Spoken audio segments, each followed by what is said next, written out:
Good evening. I welcome you to the November meeting of Full Council at Tottenham Town Hall.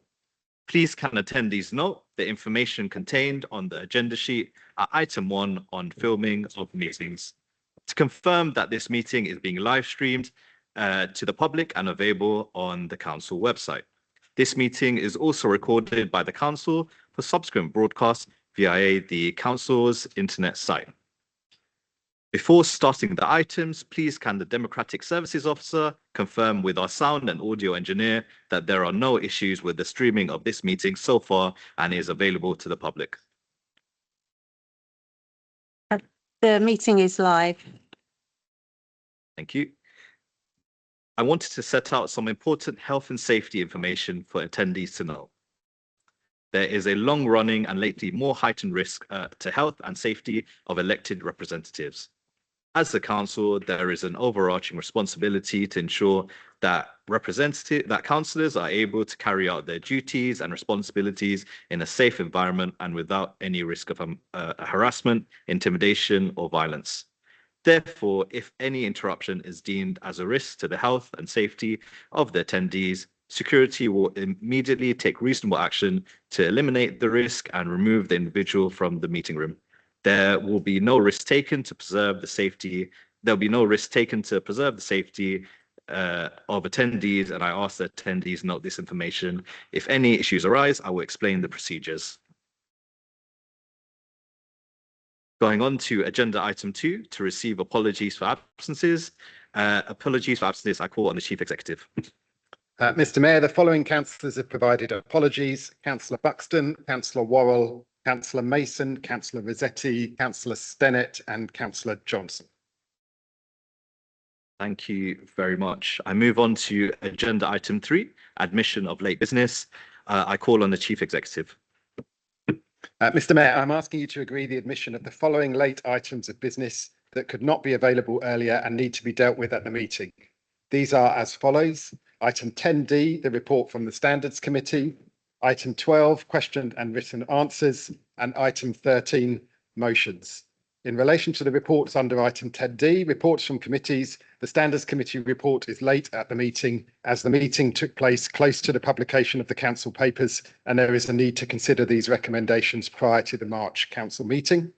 In relation to item 12, questions and written answers, the reason for lateness is that notice of questions is not required until 10 clear days before the meeting, following which the matters raised have to be researched and replies prepared to be given at the meeting. And item 13, motions. The amendments to motions are not requested until 10 AM on the day of the council meeting, and we have received an amendment to motions E and F, which have been published and distributed today in the tabled pack. Thank you. I accept these as late items of business for the reasons outlined. Moving on to agenda item 4, declarations of interest. Please can members consider the information on agenda item 4 on the front of the agenda.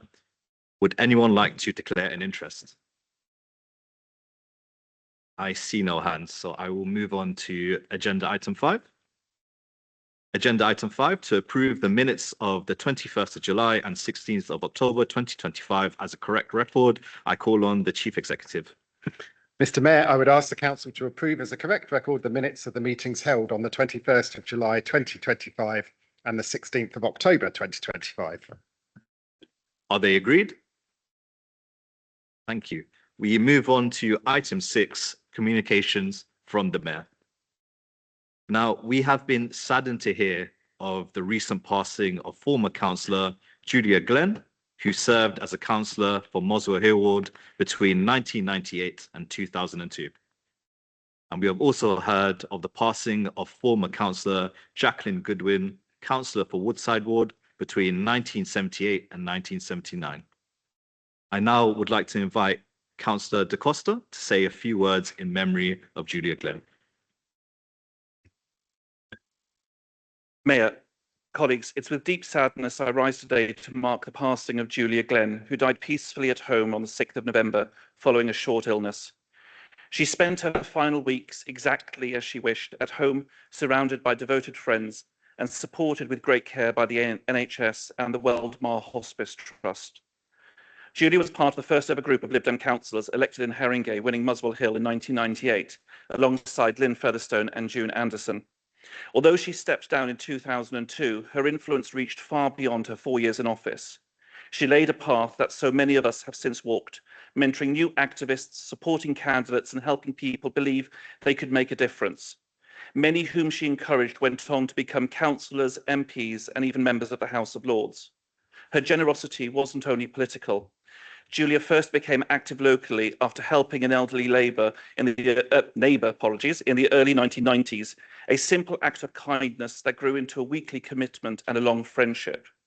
That was Julia all over, giving her time, her knowledge, and her experience to support others.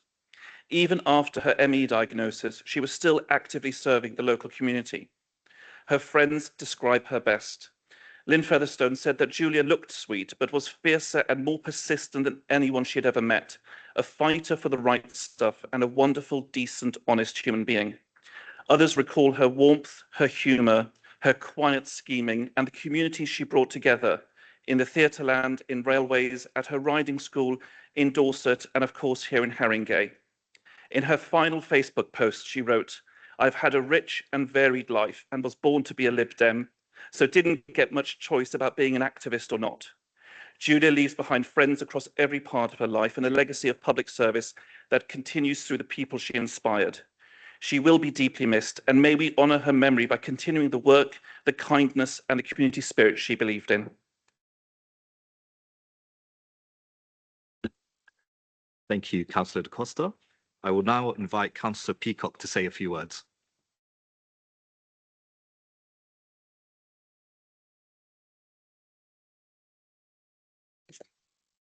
Well, I hope the microphone is on and you can hear me. Before I start, Mr. Mayor, can I just say to you that you attended my ceremony in Tottenham Cemetery, and we had 500 children present, but that's not on your list of all your engagement. So I'm hoping that you will recognise it and tell other people how much you actually enjoyed the occasion. Okay. Can I now speak to you about my very, very dear friend, Jackie Goodwin? I haven't written anything down about her because I've only just this second got back from Wales, which I left at 10 o'clock this morning with 50 of my pensioners. We've had a wonderful weekend. So that's really good. And Jackie was a member of my pensioners group. She was only on the council a short time, I know that. But then when she left, she became head of supported housing in Notting Hill. And then she left there and became the head of supported housing in Haringey and was in that department for many, many years. And some of the councillors here present who've been around a longer time would have known Jackie Goodwin. And her son is still works for the council in the housing department. Jackie was a really dear friend of mine. And unfortunately, once she retired, she then developed dementia. And so I used to see her quite often. I would take her singing, like I'd take her and also another ex-councillor, Peter Jones, and I'd choose to take them both singing and also swimming on a Thursday morning, which she greatly enjoyed and used to tell everybody how much she enjoyed it. And I'm really sad that she suddenly passed away as she did. The only good thing about it was that her husband was in the hospital at the time and was able to be with her right to the very end.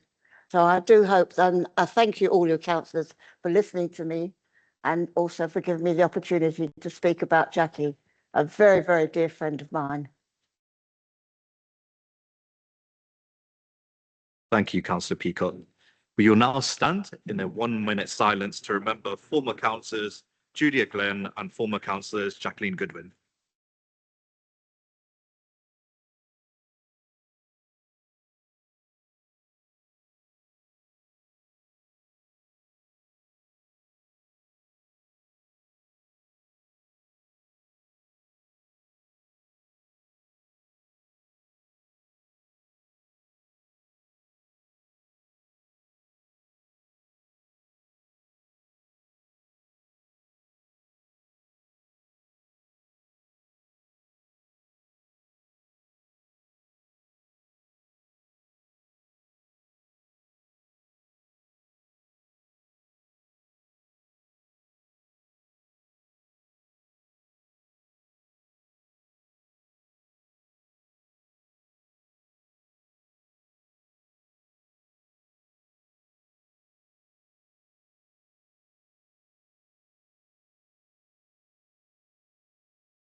Thank you. Please be seated.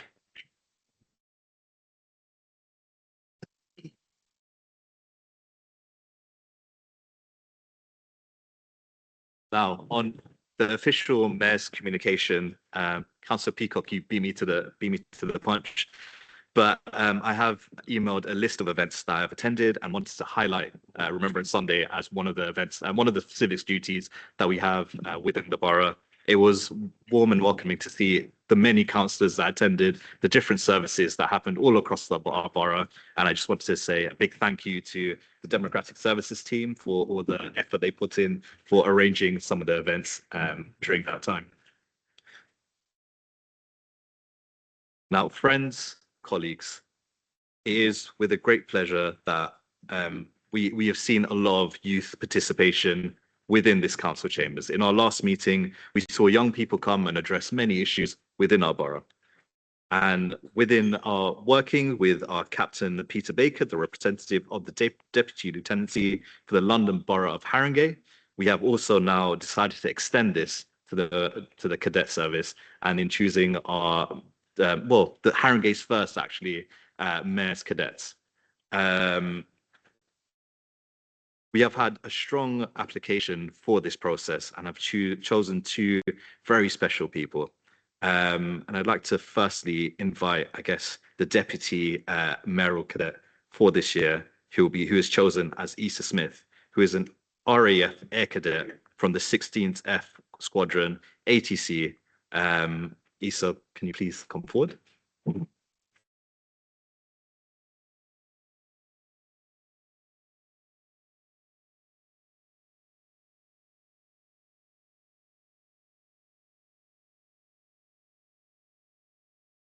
I'd like to also announce for this year, Luca Eridano, who will be the Mayor Cadet for 2025-2026.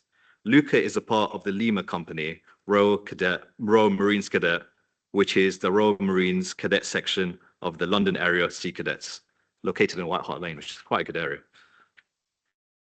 And it is my great pleasure for you to be our first mayoral cadet, and I would like to present to you with the mayor's chain, mayor's press, sorry, not the mayor's chain. Now, I would like for council to put their hands together for a round of applause for our two.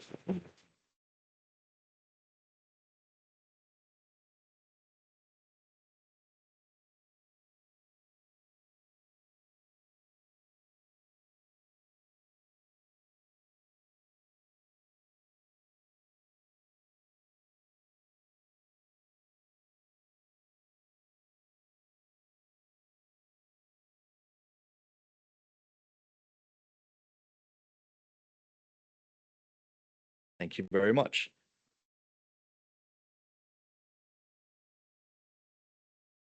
And just to say a few words about the Mayor's Cadet, they will represent the best of the young people in our borough. They'll be working hard to make sure that the young people know about the cadet service, but also helping with the civic services alongside the mayor. So a big congratulations to you. And as Haringey and as Haringey Council, we're proud of you, and no doubt you'll have a great year. Now, in accordance with SCO 3.1, subparagraph 6, the leader has announcements to make regarding the prevention of violence against women and girls, 16 days of action, which starts on the 25th of November, and a notification of a letter to the Home Office. Councillor Ahmed, you have 5 minutes. Thank you, Mr. Mayor. I wanted to highlight two important issues. The first is that we are starting 16 days of activism to highlight violence against women and girls. VAWG is an incredibly important issue in Haringey. We know there are women and girls in the borough experiencing and at risk of abuse. We want to tackle gender-based violence together and are working hard to implement the priorities in our 10-year strategy to end violence against women and girls. The 16 Days of Activism Against Gender-Based Violence is an annual international campaign that kicks off on the 25th of November. The council is undertaking many projects, events and public demonstrations to show that we are working in an innovative and collaborative way to tackle this issue. Tomorrow, I will be joining colleagues to participate in the Haringey Walk for Women. As a council, we will continue to work with partners and the community to ensure women and girls feel safe. The next issue I wanted to highlight was that today I've written to the Home Secretary, co-signed by Councillor Lucia Dasneves, Haringey Welcome and the Haringey Interfaith Forum to voice concerns about the government's planned immigration and asylum reforms. Haringey is one of the most diverse boroughs in the UK, home to people from over 100 countries speaking more than 180 languages. This rich cultural tapestry isn't just something we celebrate, it's something that makes our community stronger, more resilient and more vibrant. Migrants have shaped our borough for the better, and this is reflected in our residents, our staff and councillors, myself included. We as a local council and local community leaders need to be able to reassure our residents and communities in these times to show that there is a way through this. We have an incredibly important role bringing people together, building community cohesion and reinforcing shared values. Our frontline public services are the place where people come when they're in need. The changes the government is planning, especially on access to public funds, will have an implication for those services. We have a great responsibility locally and nationally to dispel the myths and lies spread by the far right and stand for a positive, clear and compelling alternative, one that shows the shared needs and common cause across our communities. And that is how we will build a strong and integrated community where everyone can belong and thrive. Thank you.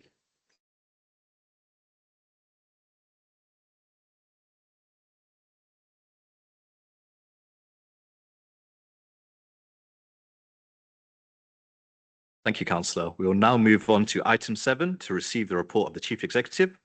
Chief Executive. Mr. Mayor, I have no matters to report.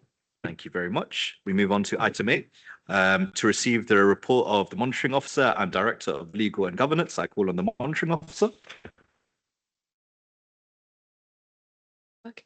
Mr. Mayor, I have no matters to report. Thank you very much. We now move on to item 9, which is deferred to the next meeting. So we'll move on to item 10 to receive reports from the following bodies. So we are item 10, reports from the committees, and we have 4 reports to consider as part of this item. These are reports from the Audit Committee, Licensing Committee, Overview and Scrutiny Committee, and the Standards Committee. I first call upon the Chair of the Audits Committee to move his report and recommendations. Councillor Dogan. Thank you, Mr. Mayor. Mr. Mayor, I would like to formally move the Audit Committee's report and its recommendations set out in the report. Thank you. Thank you, Councillor. Are there any questions on the report? No. Are the recommendations of the report set out on page 36 agreed?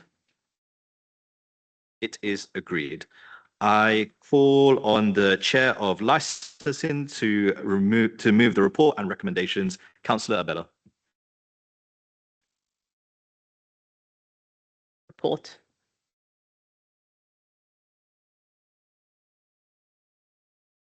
Okay. Do you move the report? Sorry. Oh, sorry. I heard you said there's no report. Sorry. No. Okay. Are there any questions on the report? No. Are the recommendations of the report set out on page 57 agreed? Fantastic. That is agreed. I next call upon Councillor White, Chair of the Overview and Scrutiny Committee, to move his report. Thanks, Mr. Mayor. I'd like to move the report and its recommendations. Thank you. Are there any questions on the report? Is it agreed?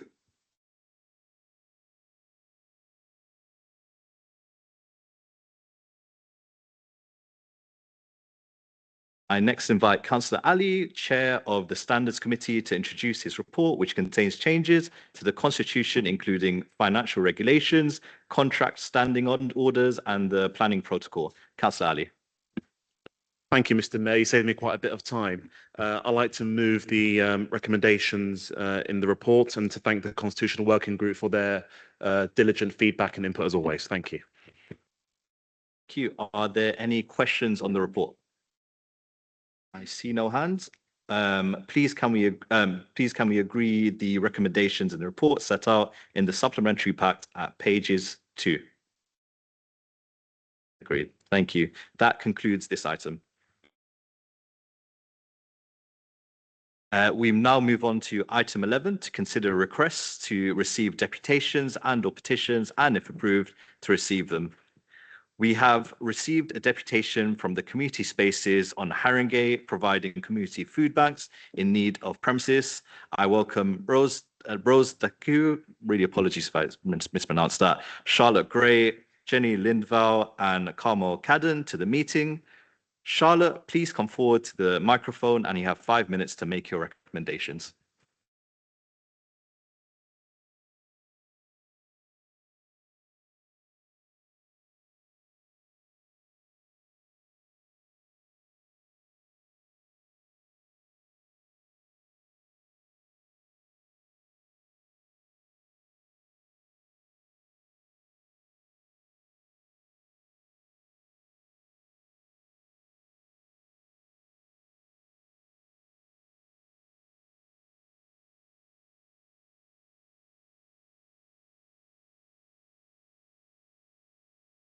Good evening.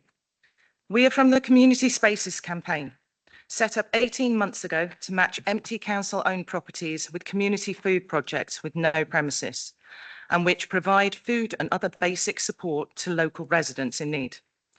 The rising cost of living has forced increasing numbers of people into poverty. This is a time of crisis. We represent 4 community food projects that need secure premises where food can be safely stored and distributed in a dignified manner. This is our second deputation to a full council meeting. We stood before you last year and we asked the council to work with us to get community food projects access to suitable empty council properties. Since then, the situation has become much worse. Last year, 2 of the 4 food projects we represent had lost their premises and were operating on the streets.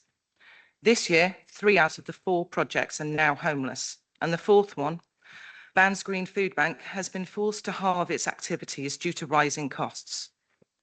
Over the past year, Community Spaces campaign has suggested to the council a number of suitable empty properties which could be used, such as 163 Park Lane, Down Lane Park Hub, 16A Rosebery Industrial Estate, and the Eric Allen Centre. All were refused for various reasons. Then on the 5th of August, 2 of our projects, Blossom 3 Food for You and Homegrown in Tottenham, were invited by the council to a viewing of the Down Lane Park Community Hub. The 2 groups confirmed to the council that they were both happy to move forward and finalise a joint short-term lease with a view to opening up the facility to an array of extra activities. There was a verbal agreement that the council would expedite the necessary arrangements and that the properties department would get in touch as soon as possible with a date for a lease arrangements meeting, once the legal department had drawn up the lease documents. We understood that the council had decided to choose Blossom and Homegrown rather than go to tender because it was a short-term lease and the 2 food projects had the necessary experience to run the premises for the community and were ready to start immediately. That was 16 weeks ago. Blossom, emailed the liaison officer 16 times over this period, giving dates when work commitments would rule out my attendance at the imminent lease arrangement meeting. We received acknowledgement that our move-in date was being delayed, but no indication that anything had changed. Community Spaces campaign sent emails to various cabinet members querying the delay, but there was no response. Meanwhile, Blossom and Homegrown continue to operate on the streets, as does Community Cook-Up outside the Eric Allen Community Centre, as winter sets in and temperatures drop.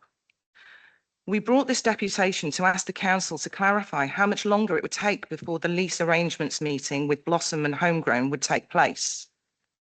But there's been a dramatic change. A couple of days after we applied to bring this deputation, on Thursday, 20th of November, the council published an update on Down Lane Park on its website. This came to our attention on Saturday. This is how we found out that the council had changed their mind and decided to put the short-term lease for Down Lane Park Community Hub out to tender. Still no email telling us that they'd gone back on the arrangement with us. It's as if we didn't exist.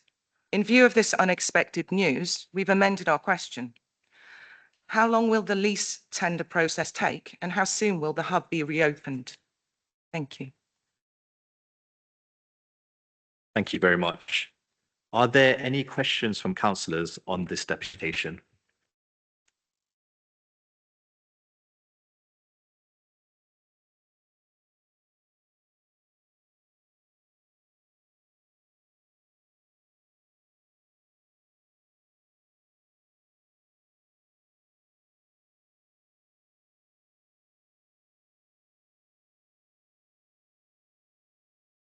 So I've just been informed for responses, we only have 5 minutes, so please be brief in your response. I think it was Councillor Collette who put her hand up first, so I'll start with you.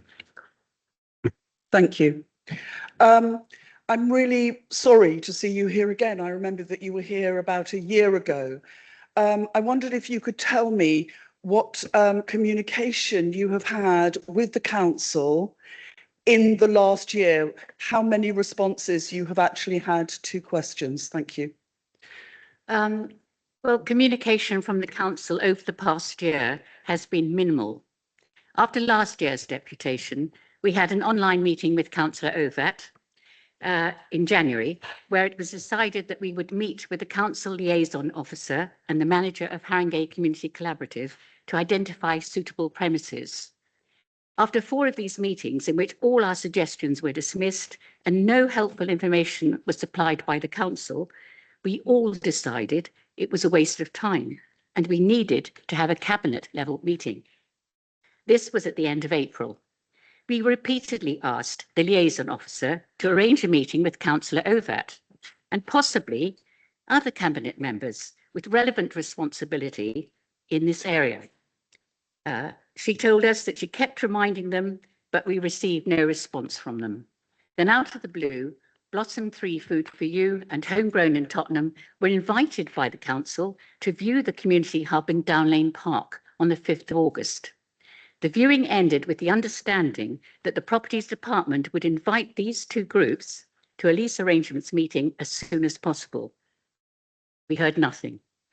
We sent emails to cabinet members in September, October, asking why there was a continuing delay in granting the joint short lease to Blossom and Homegrown, but these emails were ignored.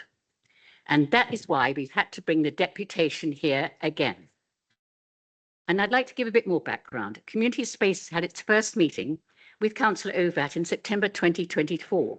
Since then, we have kept on asking the council to work with us to open their closed and unused properties to community food projects that desperately need premises. The cost of living crisis has deepened over the past year, but the council acts as if this isn't happening, that we don't exist. We can't go away. Tons of good free food is available, but we can only accept a fraction to distribute to hungry people because we have no premises. If this food is not distributed by food projects, it is incinerated, which increases air pollution and adds to the council's waste management bill. Meanwhile, the empty community hub in Down Lane Park could stay empty over another winter because the council has just changed its mind about expediting the lease arrangement with 2 experienced community food projects and have now decided to enter a tender process for the lease. So our question is, how long before the community hub in Down Lane Park is reopened for community use? Thank you very much. I think it was Councillor Wallace next, but just to point out, you have 2 minutes for this item remaining, so if you could keep it brief. It's a quick answer. What's the difference between the amount of food that you can distribute when you had premises and we're working at full capacity compared to how much food you are distributing now? You have no premises and have to operate on the streets. This is dear to my heart because I actually volunteer at a community cookout place. So it'd be interesting to hear.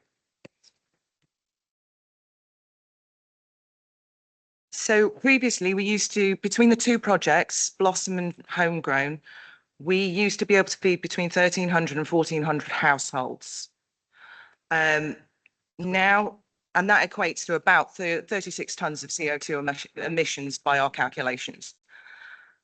Now that we are operating on the street with no fridges and freezers to be able to store things throughout the week, we are now down to feeding around 350 households. So it's dramatically reduced and hundreds and hundreds of families are going hungry.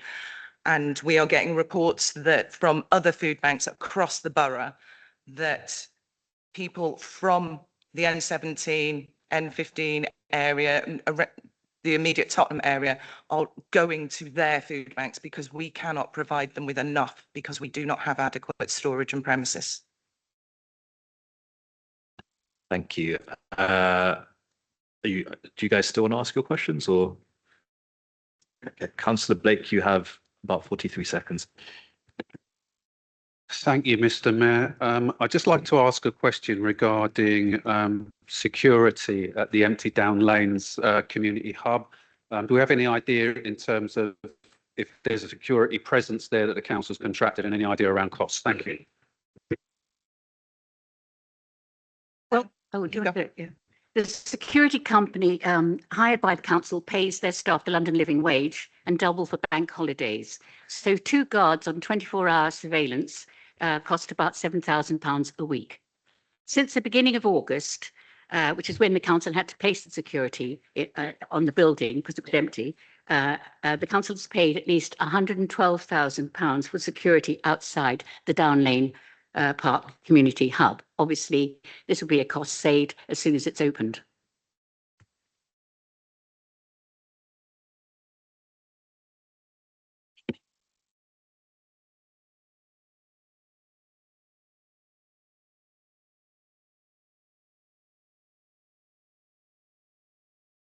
Okay, thank you very much. That's the 5 minutes that was allocated to the questions. Apologies, Councillor Barnes. I now call upon Cabinet Member for Placemaking and Local Economy to respond. Councillor Gordon.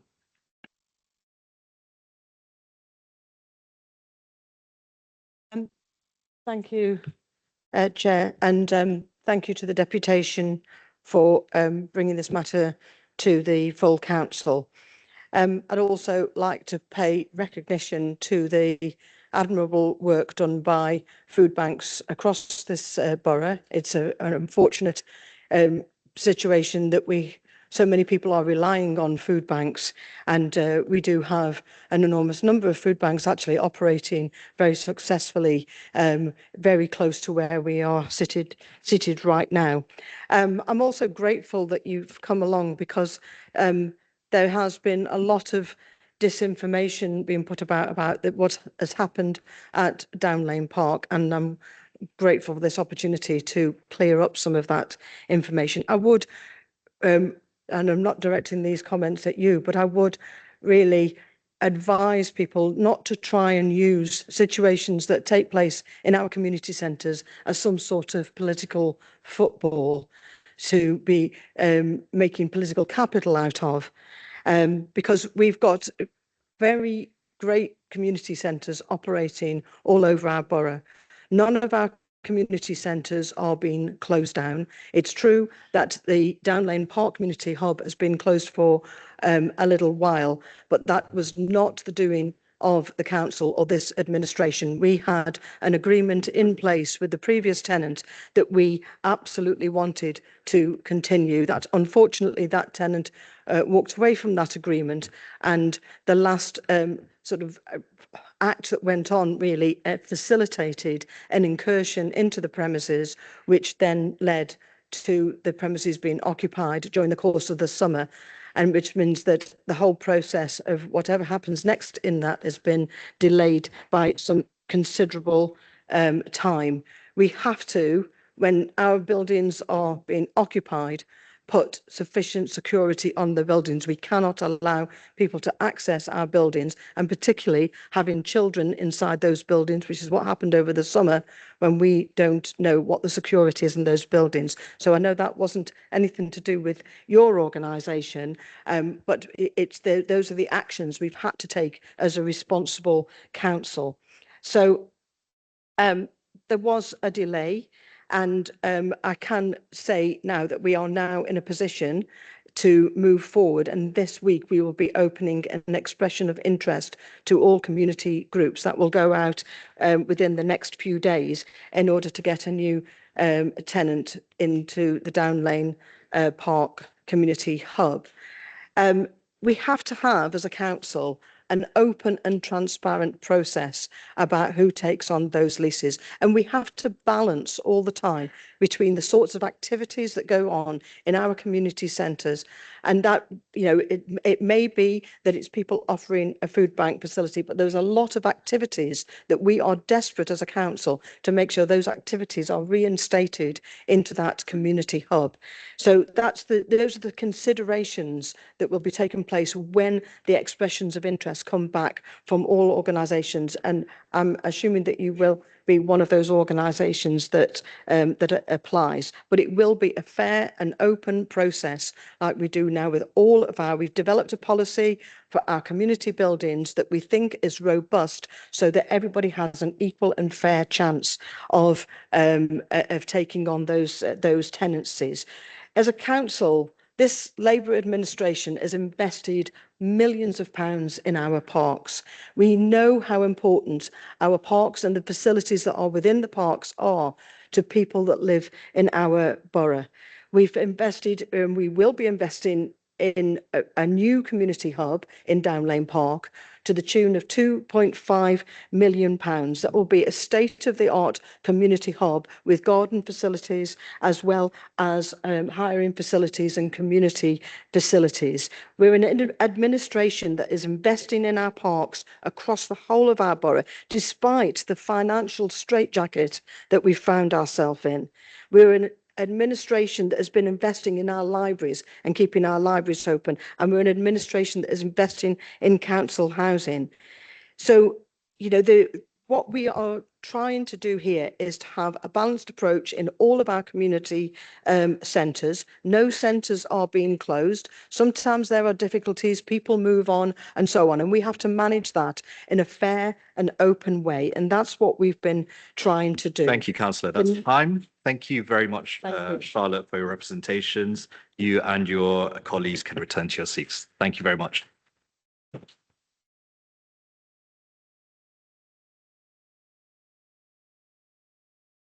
Moving on to agenda item 12, to answer questions, if any, in accordance with council rules and procedures number 9 and 10. I've accepted the responses to written questions admitted as late business. Please, can we receive them? I think you have to say if that's agreed. Is that agreed? That's agreed. We have 9 oral questions from members. Please, can members participating in this item be ready when I call them for their question items? We will also be timing the responses, so please can councillors be aware of this. I call on Councillor Barbara Blake to put her question to the Cabinet Member for Placemaking and Local Economy. I believe you have 3 minutes. Thank you, Mr. Mayor. What does the success of the regeneration of Broadwater Farm and other community-driven projects tell us about the council's relationship with its communities? Thank you. Thank you. Can I call upon Councillor Gordon? You have 3 minutes to respond. Thank you, Mr. Mayor. Over the last 3 years, this Labour Council has transformed its relationship with residents and communities. Co-production has underpinned everything that we do. We listen, we discuss, and we do the best we can for our residents. The success stories of what we've done on Broadwater Farm, and just very close to where we are at Seven Sisters Market, which I know Councillor Blake is in your ward area, and I think you're aware of how we've recently reopened the market to a great success. But that's only achieved when we've taken the approach that we have, and that's a political decision that we've taken in the controlling group in this council, that we work with residents, and it's not a top-down approach, but a bottom-up change and transformation that we've done together. In Seven Sisters, the council and community were not so many years ago literally on opposite sides. But we fast forward to October this year, and we were celebrating the reopening of the market alongside market traders that were once at loggerheads with the council. I think that's been a remarkable achievement, and it speaks to the priorities that this Labour administration hold dear. And Broadwater Farm, what the transformation on Broadwater Farm is starting to come out of the ground now. Only last week, the deputy leader and myself were there putting the final brick. I'm hoping that brick that I put in the wall actually holds good, because I think it was, I'm no more of a hod carrier than a bricklayer, I have to say. But Freshwater Court now is the first of the new blocks that's coming out of the ground. And, you know, this is, and after years of work with the residents on Broadwater Farm, where we had a ballot to confirm what that process would be. And that was a really successful ballot. On the 7th of March 2022, we had 502 people who voted yes, 85.1% of the vote that we got out in that ballot to say yes to the transformational changes on Broadwater Farm out of a total of 590 votes. So massive turnout from the residents, massive collaboration between the residents, between officers and with the politicians, everybody involved, and with the third parties as well, with artists that have lived and worked on the estate, and with young people in particular taking an absolutely crucial role, as well as the schools and so on. I think it's about political leadership and making sure that once we've driven with the political leadership, then the officers pick up on the way in which we want them to work with our communities, and work with is the key to that. It's Thank you, about Councillor. That's bottom-up time. transformation Councillor and Barbara not Brigg, top-down. would you like a supplementary question? No, Madam Mayor, Mr. Mayor, no. Apologies. That's all right. Thank you, Councillor. Is there a second supplementary question from the Liberal Democrats? Nope. That completes question 1. I move on to question 2. I ask Councillor Emery to put his question to the Cabinet Member for Health, Social Care and Wellbeing. When becoming aware of the hundreds of safeguarding emails that have been left unread as referenced in the recent local government ombudsman report, what steps did you take to inform the Adults and Health Scrutiny Panel? I call upon Councillor Das Nevis. You have 3 minutes to respond. Thank you. Thank you for the question. As you know, this was treated as an operational matter within adult social care and the then senior management team. The backlog of emails that resulted as a result of historical oversight and weaknesses has since been addressed. Immediate action was taken as soon as the issue was identified. We now have a new management team in place. A number of new protocols have been established, including strengthening the governance, clearer lines of accountability, and a daily oversight of the inbox. Adult Social Care has also committed to an independent external review, which will strengthen our confidence in the process and ensure that we're drawing on best practice from across other boroughs, both in London and beyond. And we've also assigned additional staff who can increase the capability and capacity that we have to deliver what our residents need from a safeguarding perspective and beyond within adult social care. Thank you very much, Councillor. I invite Councillor Emery to ask a supplementary question. You said in your press statement that there were now clearer lines of accountability and a whole new management team in place, as you just referenced. However, we now know the issue dates back to 2021 with you as the lead member the entire time. This happened under your watch for a number of years. You became aware of the issue early last year and you covered it up and kept it secret. Had there not been the LGO report, you would have continued to keep this secret. What kind of accountability is that?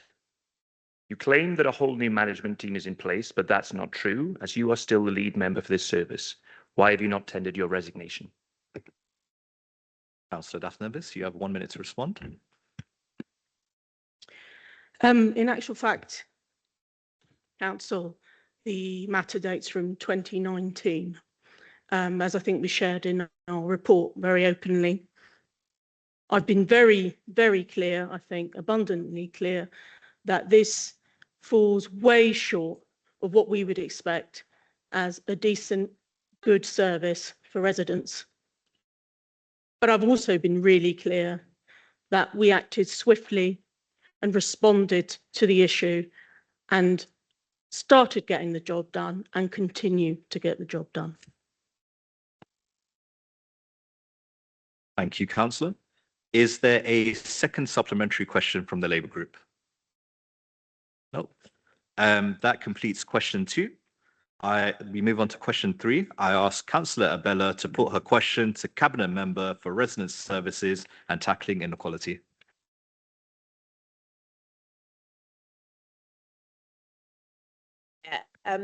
Councillor Chandwani, how is the council supporting disadvantaged residents with their bills this winter?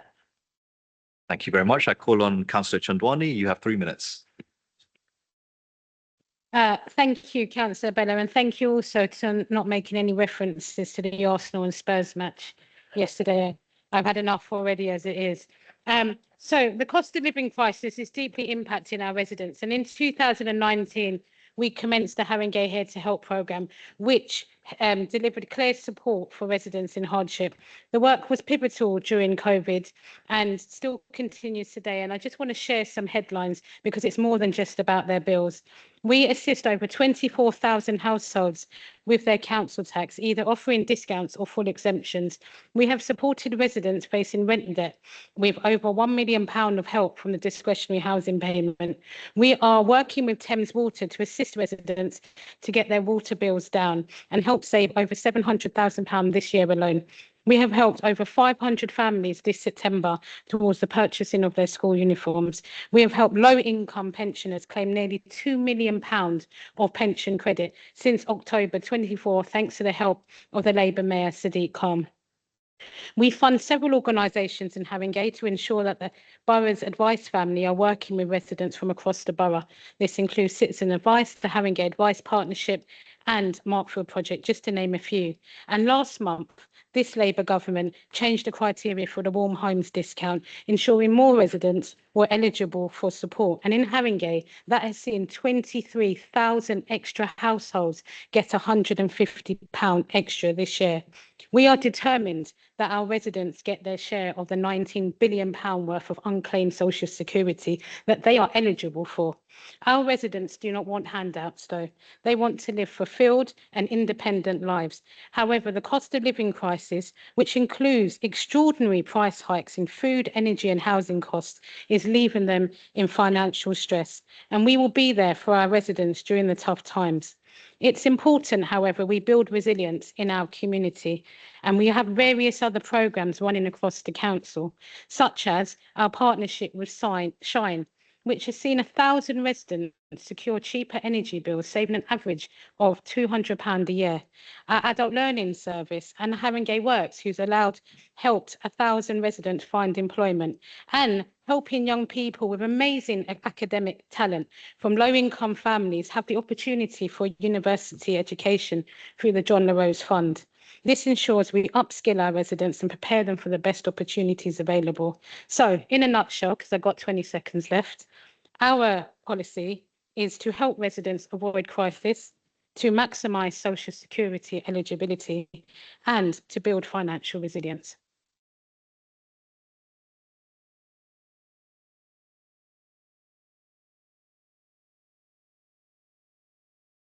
Thank you, Councillor.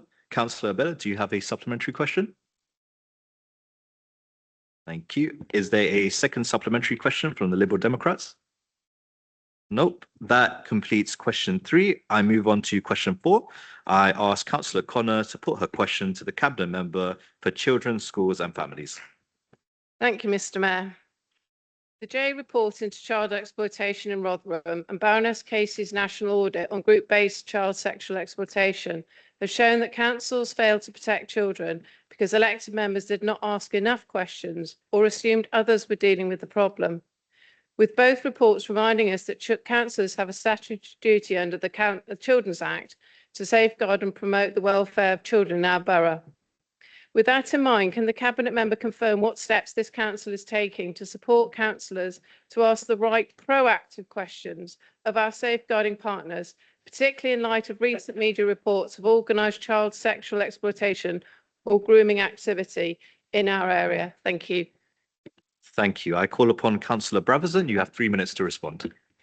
I really want to say thank you for asking this question. I think it's crucially important, and you know we've known each other for a long time, and you will know that I think it's crucially important that councillors do ask hard questions. That is our job, and that was made quite clear in inquiries into previous child protection cases, and we take it really seriously here in this borough. We provide support to councillors through a wide range of meetings. We're offer training to all councillors and providing reports through those that members attend. For example, overview and scrutiny, children's scrutiny, the Safeguarding Children's Partnership, the Adult Safeguarding Board and the Corporate Parenting Advisory Committee. Under in the last year, we've inaugurated a joint meeting between the Children and Young People Scrutiny Panel and Corporate Parenting, partly because the roles overlap, but also because it raises the profile of safeguarding and looking after, and our role in looking after children.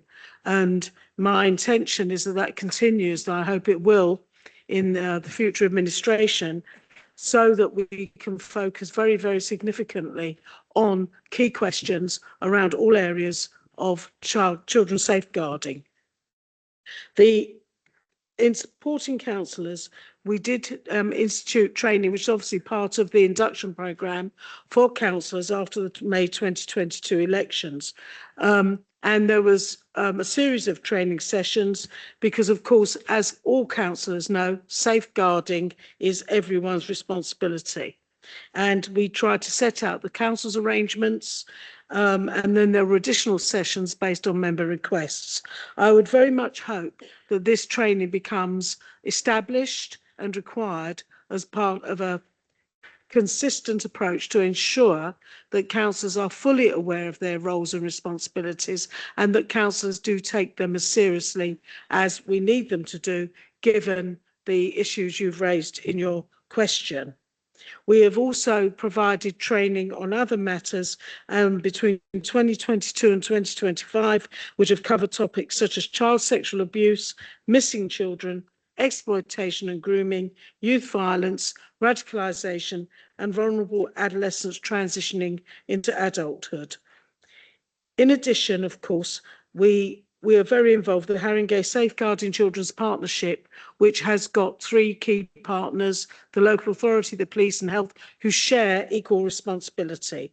I can see the time is up, so I'll say to suffice to say that all the issues are reported to the Safeguarding Partnership, and these are obviously explored in more detail there. I'm hoping that more training will be offered in 2026. Councillor Connor, do you have a supplementary question? Thank you. Councillor Connor, do you have a supplementary question? Thank you, Councillor Brabazon. How many looked after children in Haringey were recorded as missing from placement in the last 12 months? And in how many cases were child sexual exploitation considered or confirmed as a risk factor? And what are we as a council proactively doing to investigate the grooming gangs? Thank you. Councillor Brabazon, you have 1 minute to respond.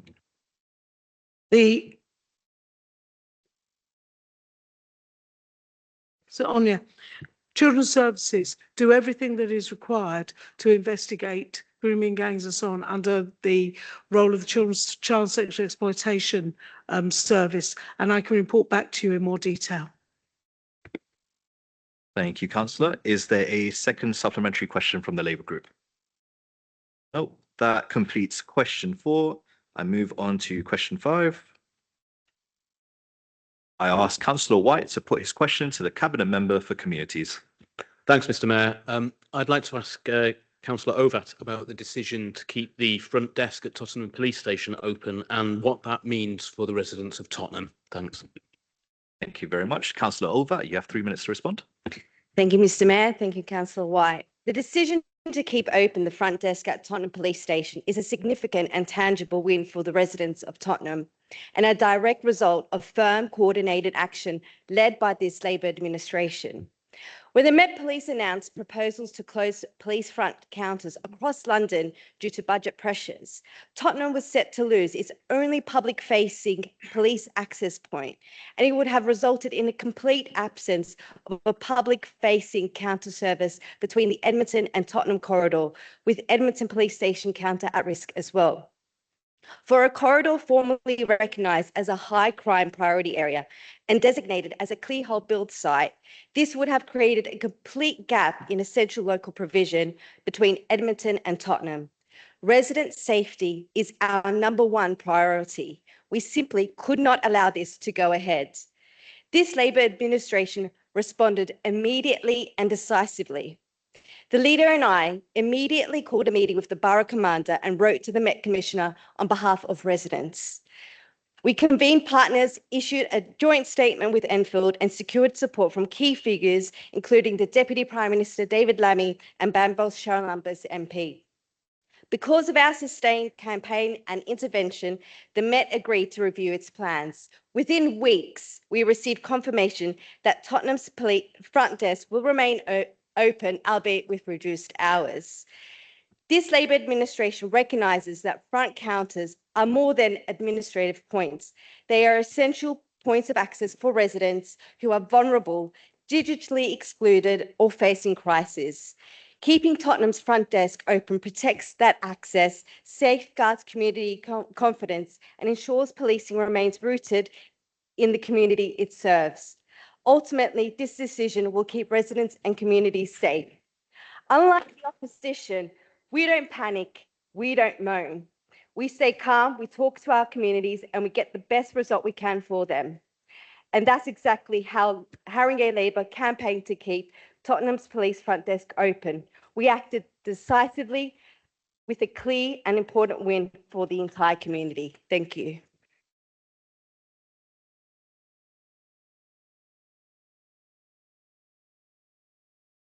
Thank you very much. I invite Councillor White to ask a supplementary question, if you have any. No, I don't. Thanks. Thank you very much. Is there a second supplementary question from the Liberal Democrat group? Nope. That completes question 5. I now move on to question 6. Can I ask Councillor Corley Harrison to put his question to the Cabinet Member for Finance and Corporate Services? Thank you, Mr. Mayor. The draft budget proposes borrowing a further 57 million in EFS from the government in 26-27 on top of the already budgeted borrowing of 37 million. When accumulated with all existing EFS borrowing to date, what will be the annual and total cost of repaying this debt, including interest and other fees from 26-27 onwards? I call upon Councillor Carlin. You have 3 minutes to respond. Thank you, Mr. Mayor.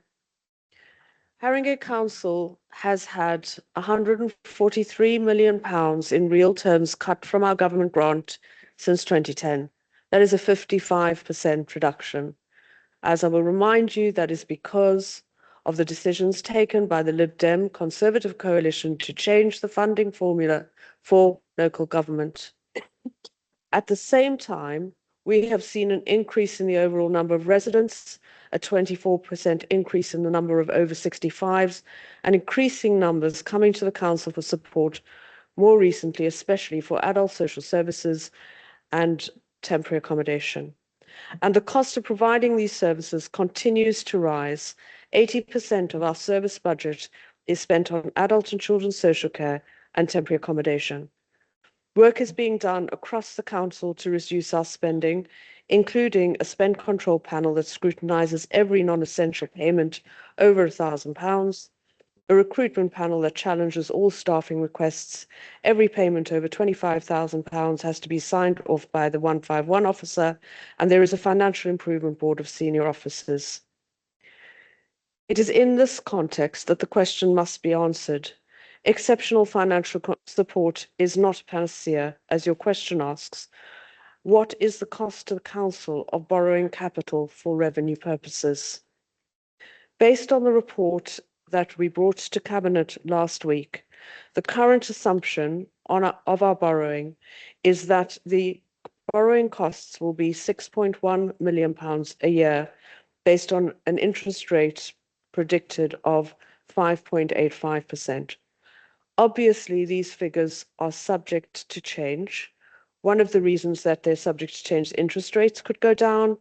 And we're also doing everything that we can in year, as we've said, to reduce costs. However, this also assumes that all EFS will be met by borrowing. The Council is also exploring the potential to generate capital receipts to avoid these borrowing costs. However, I must remind everybody that when capital receipts cannot be, you cannot use community buildings or buildings of public interest to generate capital for EFS. Thank you.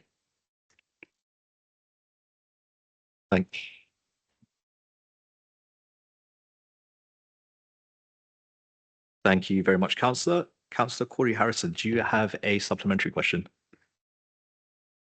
So this Labour government's funding formula is set to cut Haringey's funding even further. Latest figures put next year's budget at over 100 million now as deficit.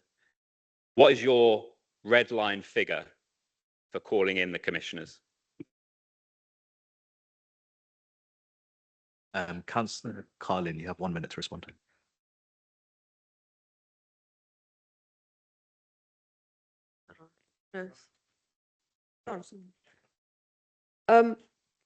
Well, first of all, the government has listened very hard to the arguments that have been made by our borough and many others.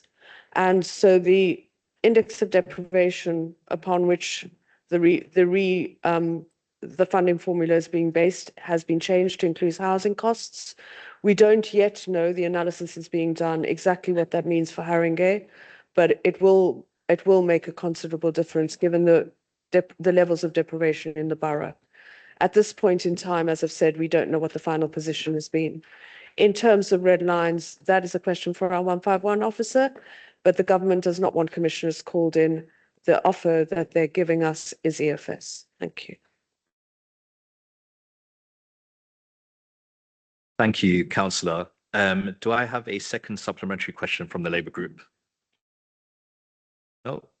That completes question 6. I now move on to question 7. Can I ask Councillor Brennan to put her question to the Cabinet Member for Culture and Leisure?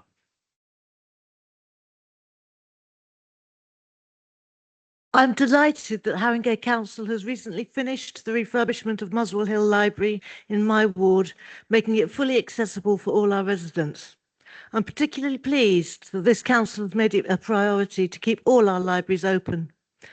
Please could the Cabinet Member explain why libraries are so important to this administration? Thank you, Councillor. I now invite Councillor Arkell to respond. You have 3 minutes. Thank you, Mr. Mayor, and thank you, Councillor Brennan, for those very kind words. Let me be absolutely clear. For this Labour administration, libraries are not a luxury. They are a lifeline and the beating heart of our communities in Haringey, and we've made a political choice to keep them open. When we talk about tackling inequality, when we talk about giving every child the best start in life, when we talk about dignity for older residents, libraries are where those values come alive.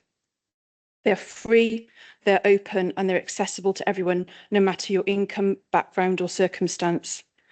In Muswell Hill, the ward in which you represent, Councillor Brennan, and across the borough, libraries are more than shelves of books. They are hubs of learning, digital access, and community support, and they help close the digital divide. They give young people safe spaces to study, and they bring neighbours together in a way no other public service does. And in a time when austerity has stripped so much from local government, defending and investing in our libraries is a political choice. Despite the extremely difficult financial situation facing us, we have made a political choice, a Labour choice, to keep all of our libraries open. And since 2018, we have invested over £4.9 million in our libraries, refurbishing Highgate, St Anne's, Alexandra Park and Muswell Hill. There are new computers and digital infrastructure, and we have joined the Libraries Consortium to enable residents to access a wider range of books and e-stock, plus an investment in a new library management system and an online catalogue. That's because we believe in opportunity, in fairness and community, and not just in words, but in bricks and mortar and in services that people can touch and feel. So yes, libraries matter to us, and the new library strategy that is being developed at the moment is another positive demonstration of how much they matter to us because they embody the values of our movement. And under this Labour administration, they will remain a cornerstone of Haringey's inclusive and welcoming future.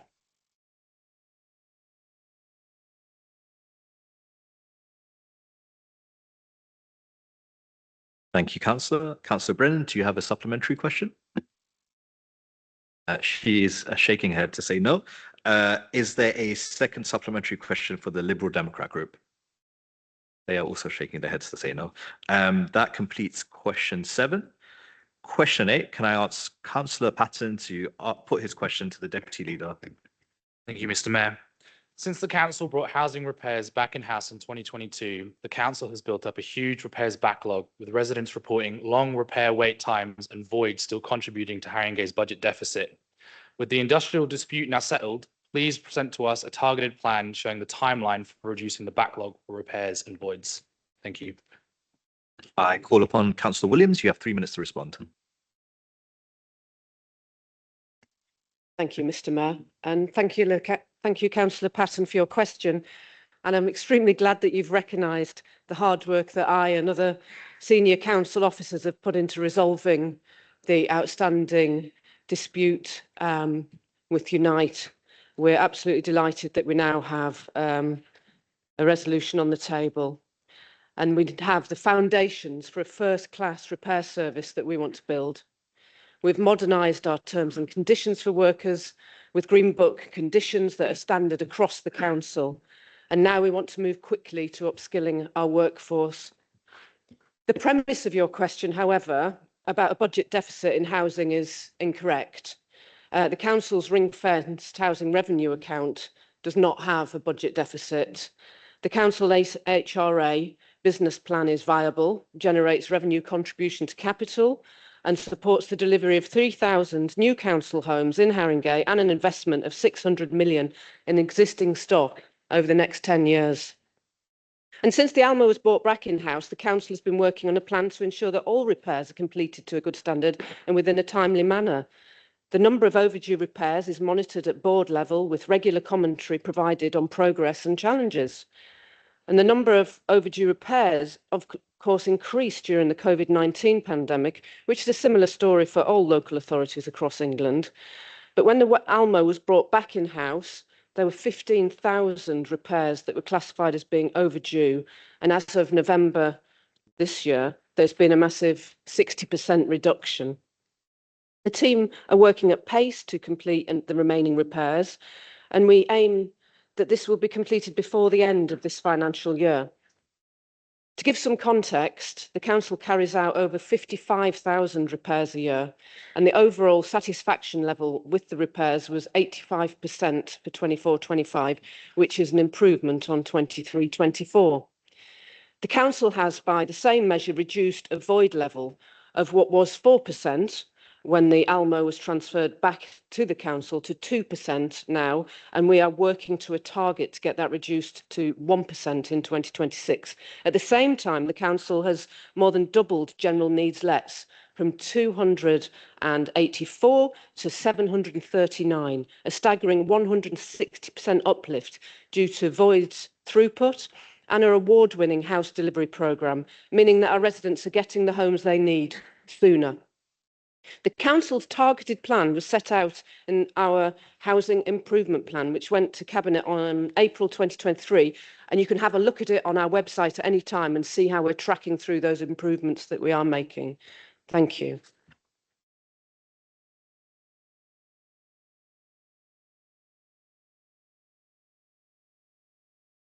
Thank you, Councillor. Councillor Patton, do you have a supplementary question?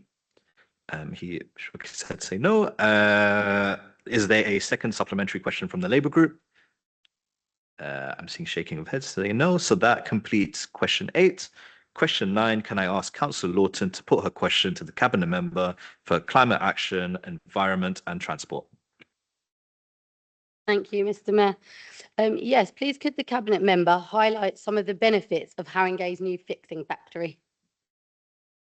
Can I call upon Councillor Hakata? You have 3 minutes to respond. Thank you, Mr. Mayor, and thank you, Councillor Lawton. It is a pleasure to answer this question, doubly so because it so happens that the fixing factory is actually in our ward. And that is not by any trickery or any special purposes. It's actually because it is geographically in a really important part of our borough, which is a burgeoning ecosystem of the circular economy. So below the fixing factory, there is actually a bike repair shop. There are textile repairs and textile making. And we're really seeing that hub sort of become a core aspect of Haringey placing itself at the centre and showing that actually the circular economy is the future. In terms of the fixing factory itself, the economic model works because it creates value at every stage. This is an economy based, basically a rejection of the take, make, dispose model that we're so used to, which is creating so much havoc in our environment and in our society, and looking at a more regenerative economy. So free community repair events mean residents spend less replacing household items. The twice yearly Future Fixers programme, training programmes build marketable skills that lead to paid work through the Fix for a Fee service. Volunteers gain expertise through repair clubs, then either earn income as freelance fixers and contribute to the fixing factory outlet itself, where affordable refurbished products reach people who need them most. Fixperience workshops generate revenue through public courses supplemented by corporate focused sessions that help businesses reduce their own waste streams and also educate business in a new way of working. This is the circular economy thinking made real. Resources stay in productive use. Knowledge becomes a shared asset. Young and low income people gain access to training that opens pathways into growing sectors. Local employment emerges from what we once called waste. The social fabric strengthens through the simple act of fixing things together. The fixing factory is a live example of an economic system that works because it mirrors how healthy communities actually function. Sharing skills, extending the life of what we have, and creating opportunity from collaboration rather than consumption. Thanks.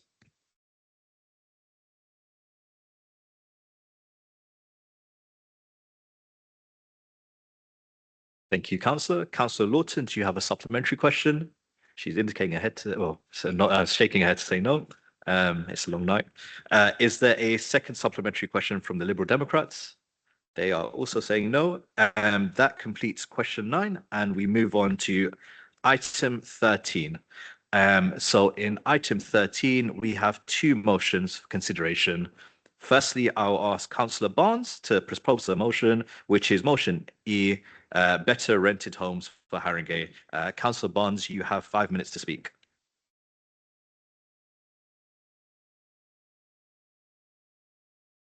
Thank you, Mr. Mayor. I'm pleased to propose the Liberal Democrat motion, Better Rented Homes for Haringey, a motion grounded in evidence, in law, and most importantly, in the lived experience of thousands of Haringey residents who rely on the private rented sector for a safe and decent home. In particular, this motion addresses the problems caused by rogue landlords operating substandard HMOs, houses of multiple occupation, where some of our most vulnerable residents live, often with their rent being paid by this council and sometimes even with their placements being arranged by the council's own officers. HMO licensing has been compulsory for almost 20 years. And yet more recently, Labour chose to introduce an additional selective licensing scheme in 13 wards across the borough. And while this is a laudable action, the question has to be, why introduce this if the council cannot manage the compulsory HMO licensing to a decent standard? Why run before you can walk? Tonight's debate is happening against a backdrop that should trouble every councillor in this chamber, and I know our casework suggests it is a problem here. Housing is now the #1 issue facing people in London. Rough sleeping is rising nationally, temporary accommodation is swallowing council budgets, and the Renters' Rights Act, which is a huge step forward for tenant protection, has triggered real disruption in the private rented sector. Haringey's own lead member confirmed publicly at this month's cabinet meeting that landlords have been getting out of the market or reletting at much higher rates. And officers acknowledged that the end of a short-hold tenancies is already the leading driver of homelessness presentations. These are not abstract risks. They are the council's own assessment of what is happening on our doorstep. And our residents feel this every day. They feel it when they're priced out of their homes. They feel it when they're served a Section 21 before the Act even takes effect. They feel it when yet another landlord switches to nightly paid accommodation. And they feel it when they turn to this council desperate and are placed in a home that may not be licensed, may not be safe, and may not even have planning permission. That's why this motion matters. It's not a theoretical document, it is a practical plan. First, it insists that Haringey reverses the dangerous practice of treating HMOs as effectively licensed on application, even when key safety checks have not taken place. Our motion requires a licence to be granted once all tests have been met, and crucially, once those inspections have confirmed safety on the ground, not on paper, not in theory, but in reality.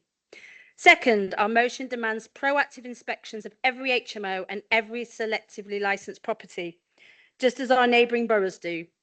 We chose this wording because residents deserve at least the same standard here as they do in Enfield, in Barnet and in Brent. We should be leading good practice, not excusing lower practice. Third, the motion protects residents by tightening planning enforcement, strengthening the fit and proper person test, and ensuring the council never again places families in properties that are unlicensed or illegal, as highlighted in the recent Guardian article.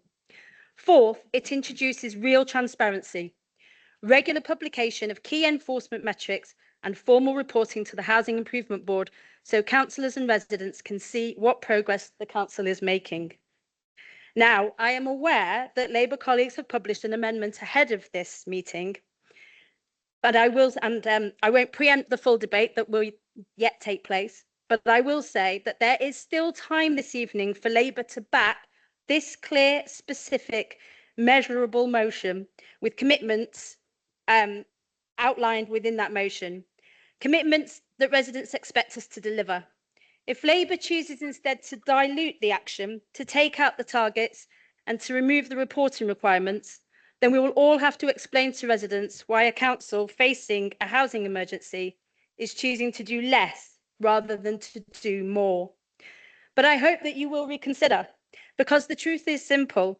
A safe home should not depend on the borough in which you live or on whether you happen to get a good landlord. Safety should be guaranteed, enforcement should be real, and housing standards should be set by what residents need, not by what the council currently finds convenient. Our motion sets out the minimum that Haringey should be doing to protect its residents in HMOs. I urge colleagues to support it, unamended, and to send a clear message that this council will regulate properly, enforce consistently, and place the safety of our residents above administrative comfort. Thank you.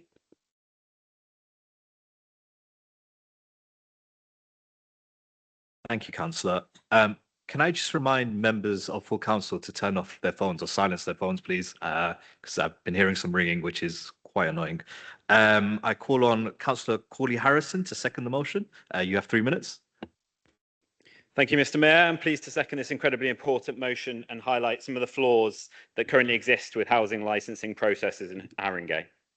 It's really important for members to appreciate that we bring this motion because we want and we expect Haringey to hold itself to the very highest standards in respect to housing, and that there is clearly some work to be done for this to be the case. These issues have been highlighted recently in the national press about HMO licensing in Haringey, but whilst the article spoke to a specific case with a specific landlord, we are here today to provide tangible actions that will improve Haringey's processes and standards when it comes to licensed and unlicensed properties in the borough, particularly within the private sector, and ultimately ensure we as a council are only ever guiding residents towards accommodation that our officers have checked and qualified as safe, fit and proper. We should never be recommending HMOs that have no planning permission to be an HMO. We should never be signposting residents towards landlords that the council has enforcement action open against, fueling those rogue landlords' income. We should never be including properties on our books which have not completed all of their compliance requirements in full and had them checked by council officers. We absolutely must be setting the standards for landlords and making clear that if you want to operate in this borough, you will meet the very highest standards of operations so our residents, some of which come to the council for help in securing accommodation from the most vulnerable of circumstances, can go on to stay in safe, secure, and most importantly, legal accommodation. I've already spoken with the Chief Exec and the Corporate Director over this issue, which I believe is of the highest priority, and I very much appreciate their open and honest conversations about working to improve things. The actions we have proposed tonight sets those improvements into motion. It's not about playing politics, it's about doing the right thing. So whilst the Labour Group have submitted an amendment this evening claiming everything is okay and all legally fine, we know it isn't. This is your opportunity to fix it. We can choose action and transparency, or we can delete the very reporting lines that would allow residents to see whether progress is being made. If we ask residents to live in the private rented sector, and we do, then we owe them the absolute assurance that their home is licensed, legal, and safe. Our motion delivers that, and I hope we can pass it as written. But we won't stop pushing on this with tonight's motion, regardless of the outcome or any amendments, as something has to change.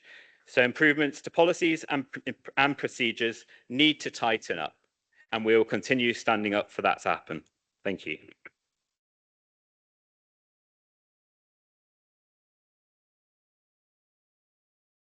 Now, you won't be surprised to know that I have received an amendment in accordance to council standing orders. I call on Councillor Williams to move the amendment. You have 3 minutes.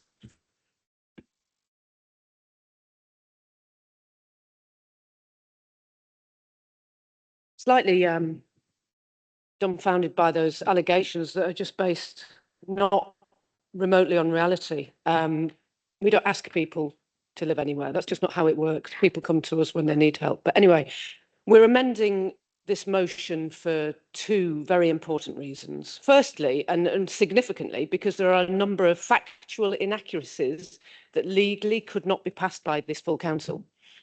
That's in plain language. Everything contained in a motion passed at this full council must be factually correct, and much of your motion simply isn't. So a few fact checks in the future might reduce the amount of amendments needed. And secondly, because we're sort of already doing many of the things you suggested, or because there is no practical merit in your suggestions. And forgive me, because some of this is a tad technical. It's not the case, as the Lib Dems put it, that the council considers HMOs as licensed as soon as an application is submitted. In fact, this would be a breach of the Housing Act, which states that a landlord has fulfilled their duty when an application is considered, not simply when it's submitted. Now, you don't check the compliance of a gas boiler by looking at it. You check it by making sure a registered Corgi gas engineer has certified it as safe. That's not something that happens on a physical inspection of a council officer. And it's also not the case that Haringey is different to other London boroughs with major licensing schemes. We've issued almost 18,000 property licenses. We obviously can't inspect every single one on day one proactively. No local council in London with a large-scale scheme physically inspects HMOs for safety before granting licenses, including Southwark, Brent, Waltham Forest, many others. What we, as all these many other councils do, is require licence applicants to provide safety certificates and other key information about their property, which they can then be legally enforced upon during the tenure of the property licence. Always undertaking in-person assessments at the outset would only worsen housing demand and allow landlords to go unassessed for a whole 5-year period. We have major licensing scheme in Haringey precisely because we want the standard of private rented properties in our borough to be of a good standard. And it's because of this reason, as it is for almost every other London borough, that we inspect HMOs during the cycle of each property and not at the start. We are also already doing a number of things suggested to us under this motion, including checks to ensure landlords successfully prosecuted by Haringey Council are flagged, so that we're not placing them. So let me spend a moment to outline Haringey's record on licensed properties. It has been one of the core missions of this Labour administration to reduce the number of people facing homelessness and to address That's time, councillor. Sorry. Can I call on Councillor Bartlett to second the amendment? You have 3 minutes.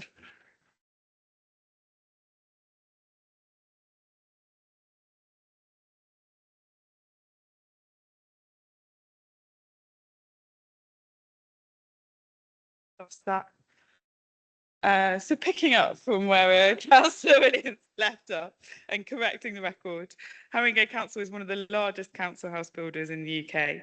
We've built 800 council homes in 5 years and are on track to meet our target of 3,000 by 2031. We've reduced rough sleeping in Haringey by 33% since 2022, and we're taking major action to help residents out of temporary accommodation.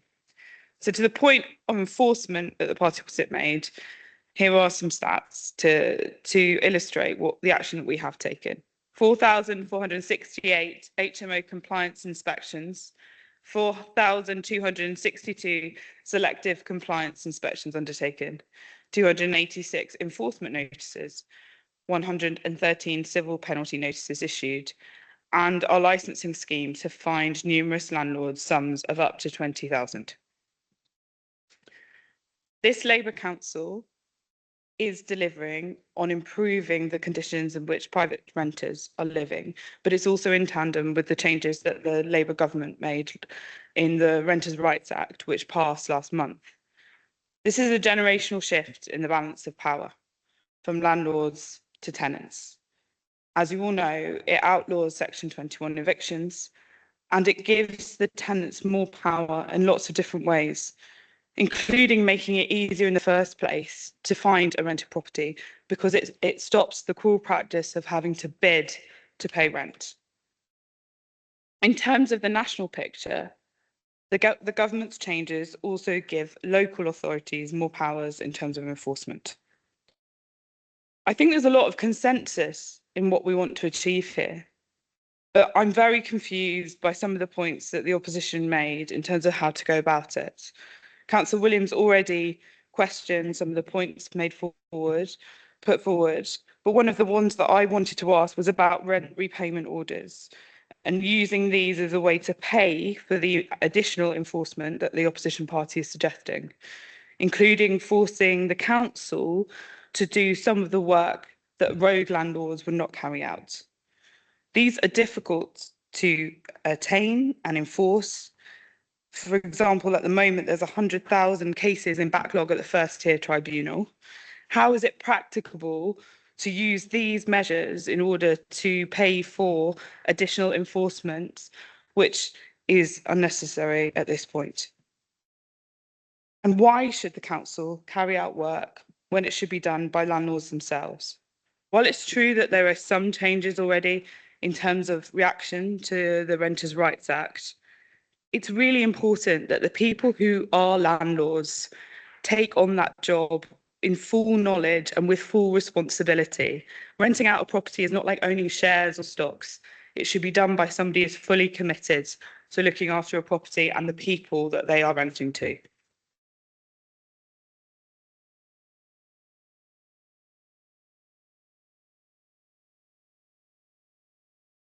We will now have a debate in accordance with SCL 15.1. I have received notification of the following speakers.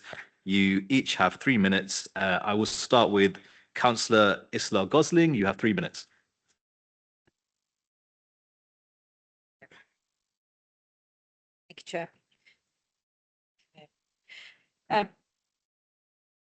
Now that Labour's amendment has been moved, it is important to look at, again, carefully what it actually does and, more importantly, what it deletes.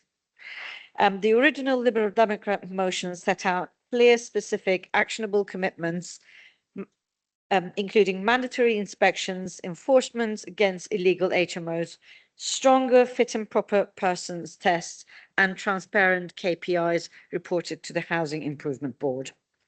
Labour's amendment, now before us, removes nearly every concrete action. It replaces commitments with commentary, It substitutes measurable standards with warm words. Let me give you 3 examples.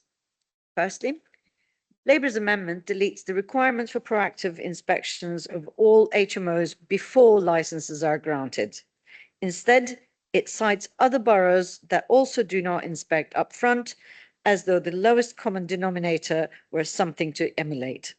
Haringey should be aspiring to be the best practice, not pointing to the weakest performance to justify inaction. That appears explicitly in their amendment. The reference to Southwark, Brent and Waltham Forest are being the same as Haringey. And remember, in Southwark, the Chancellor recently had to apologise and the council's lead member for housing had to resign after journalists revealed that they had failed to follow the council's own licensing rules. Excuse me. Second, Labour's amendment rewrites the issue of unlicensed HMOs. Our motion acknowledged a well-documented case where residents were placed in an illegal HMO. Labour's amendments reframes this as an administrative process issue, sidestepping the central concern: residents were placed in an unsafe, unlawful property. This is not a process story, this is a safeguarding story. Third is Labour's amendment deletes the requirement to report specific performance data to the Housing Improvement Board. Transparency is vital to accountability. Without those KPIs, the number of inspections, notices issued, fines collected, there is no way for councillors or residents to judge whether enforcement is genuinely improving. Colleagues, I welcome ambition. I welcome pride when the council achieves something, but pride cannot replace good policy, and commentary cannot replace action. Labour's amendments strips this motion of its operational substance and leaves residents with empty promises where they need real action. We can do better, and our residents deserve better. Thank you.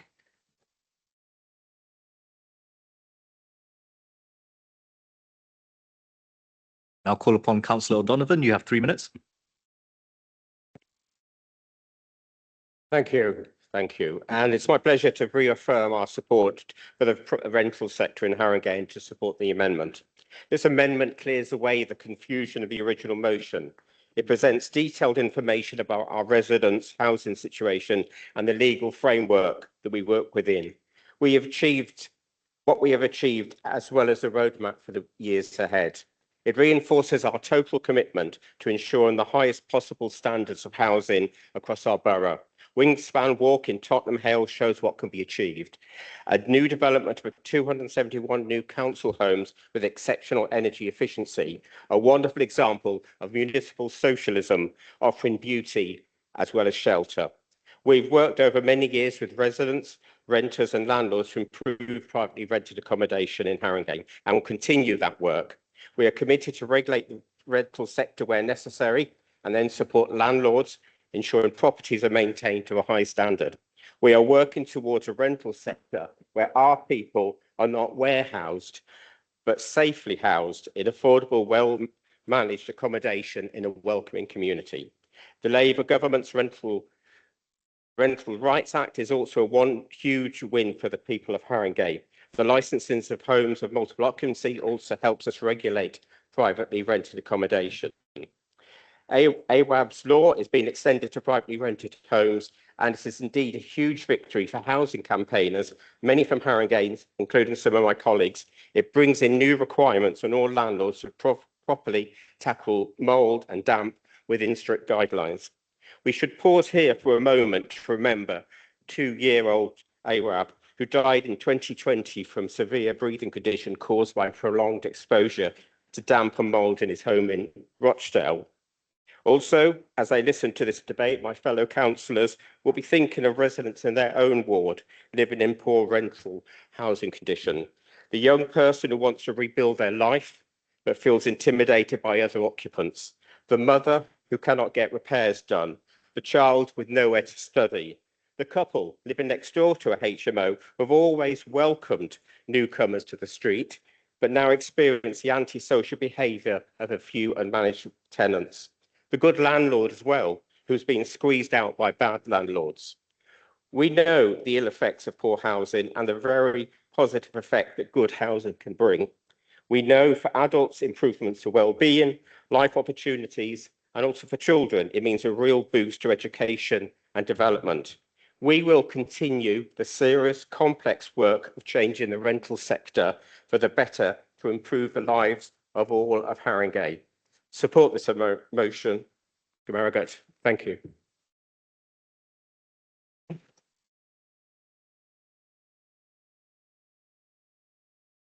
Thank you, Councillor. In accordance with SCO 15.13C, Councillor Barnes will provide a right of apply. You have 5 minutes. Thank you. And I fully support the scheme to build more council homes, but 3,000 council homes does not make a huge hole in the 14,000 strong waiting list that we have in Haringey and that continues to grow. We need HMOs and private landlords, but they need to be licensed appropriately. And talking about HMOs specifically, there's been 20 years of compulsory legislation that we should be licensing these, and yet we're not on top of the HMOs. So I completely agree with Councillor Bartlett about why it's important to have people that care about renting out and to have a fit and proper person to do so. So why is it, and I'm going to use Luke as an example and you won't appreciate this, if Luke is a dreadful landlord and he gets into trouble with the council, why is it that it could be suggested to him he can use someone else to be his fit and proper person? So Luke says to me, Dawn, got a bit of a problem with the council here. I really need to keep renting these properties out. Will you be my fit and proper person? And apparently that is perfectly possible. And so there are a number of issues that need to be addressed. And this amendment from Labour replaces commitments with claims that do not match that lived reality in Haringey. Labour say they already hold the highest standards for the fit and proper person test. So if that is true, how is it that a landlord successfully prosecuted by Haringey 3 times still holds 12 HMO licences on the council's public register? Labour say they continue reviewing all licensed HMOs to ensure that they have planning permission. If so, why has a property on Middleton Road in Bounds Green, a property with no planning permission, no HMO licence, extensive hazards and a history of enforcement, still not been subject to planning action to end its unlawful use? The council took the landlord to court in 2019 and yet the unlawful use continues. That is not enforcement, that's drift. Labour says the council already ensures it does not place residents in unlicensed properties. If that is so, then why has the monitoring officer opened an investigation into whether officers may have done exactly that? You cannot claim a system is watertight when your own statutory officer is investigating potential breaches. Labour also argues that almost every council in London does not inspect before licensing, but this is simply untrue. Waltham Forest's policy states explicitly, we will need to inspect your property before making our decision. Barnet, Enfield, Camden, Lewisham, Richmond, Wandsworth all require inspectors before granting licences. Many boroughs inspect all larger properties. Haringey is not matching the London norm, it is lagging behind best practice. Labour claims that inspecting before issuing a licence would radically reduce capacity, but how? We're proposing the same number of inspections, simply conducted at the correct point in the process, before a licence is granted and before residents are placed at risk. Labour say they already report progress through the CDP performance dashboard. Then why are the key metrics, inspections, notices, fines, rent repayment orders, works in default absent from that dashboard? Why does Labour's amendment remove our requirements for quarterly public reporting? And finally, Labour dismisses interim management orders as time and resource intensive, but the law is clear. All costs, repairs, management and arrears are recoverable from the landlord. This is not a burden on the council. It is the tool Parliament gave to local authorities to deal with the very worst landlords. Labour's amendment deletes action, dodges accountability and denies the evidence. Our original motion would fix the failings. Labour's amendment would hide them. I urge colleagues to reject the amendment and to support the original motion. Thank you.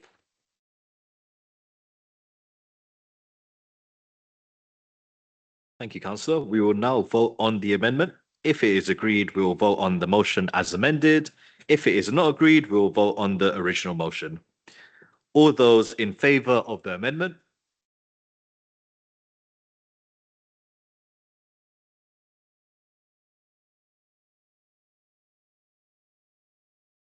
Thank you. All those opposed to the amendment?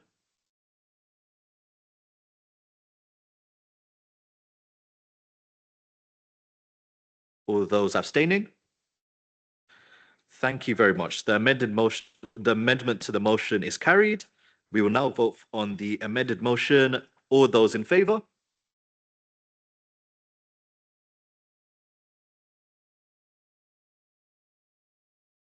Thank you. All those opposed?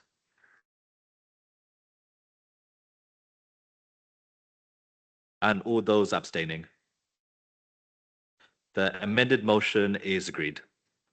Thank you very much. We now reach motion F, ending rough sleeping in Haringey, delivering a fairer borough for all. I will now ask Councillor Williams to propose her motion. You have 5 minutes, Councillor Williams. This is motion F.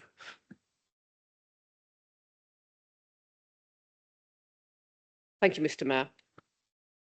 I'm delighted to inform full council that under this Labour administration, we've reduced rough sleeping in Haringey by 33% since 2022.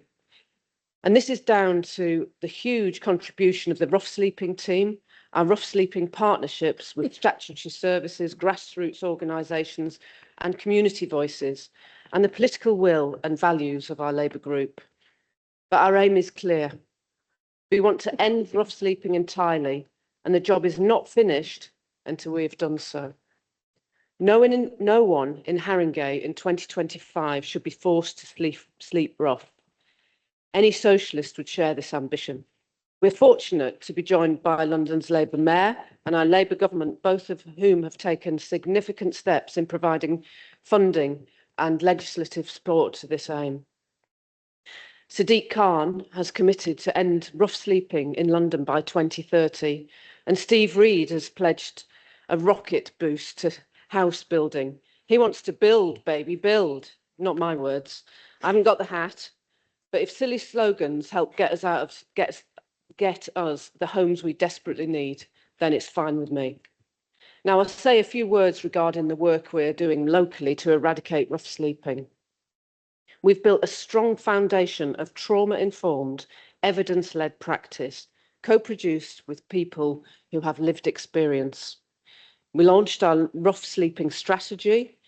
We've embedded co-production into commissioning and service delivery, ensuring services are shaped by those who use them. We've secured £4 million in government funding to build or buy new homes and deliver a 24/7 wraparound support service, including access to mental health and substance misuse services. We have implemented a rapid access accommodation model, enabling direct transitions from street homelessness into safe housing.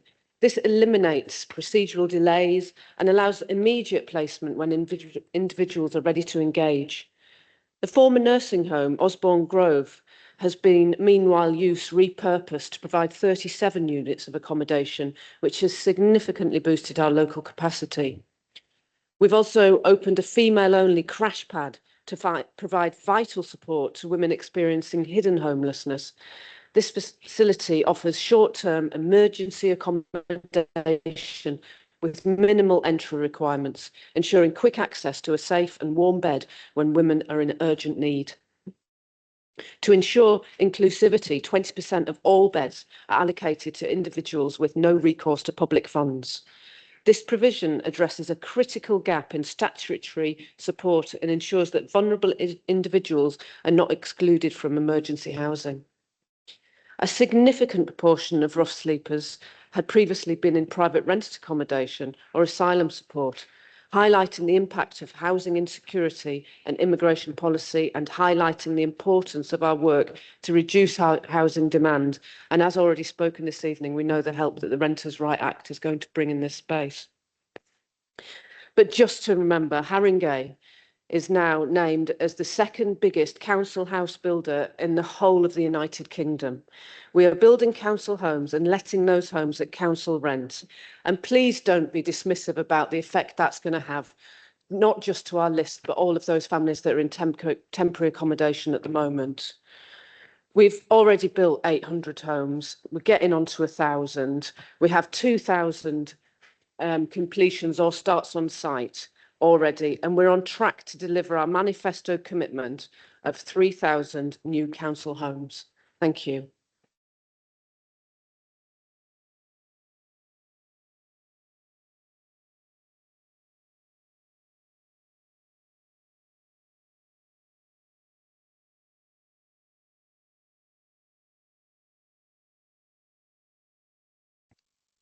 Thank you, Mr. Mayor.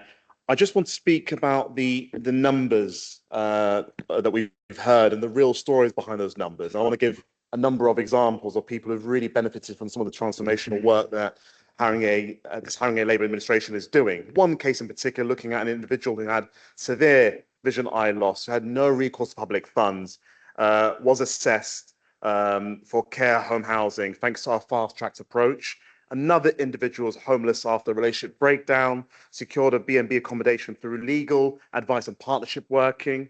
Another individual whose asylum claim was cancelled received legal help, will move into home office accommodation this week. There's another case of a person who was homeless for 2 years despite being in full-time work and is now in resettlement property with support for independent living skills. And another case of a person who's been in the UK for over 20 years without any legal status, but was moved into one of our, moved into Osborne Grove within a week of the legal referral. And that's the real tangible difference that this work, this partnership work is making in collaboration, recognizing all the challenges with the legacy of the hostile environment that the last government reported.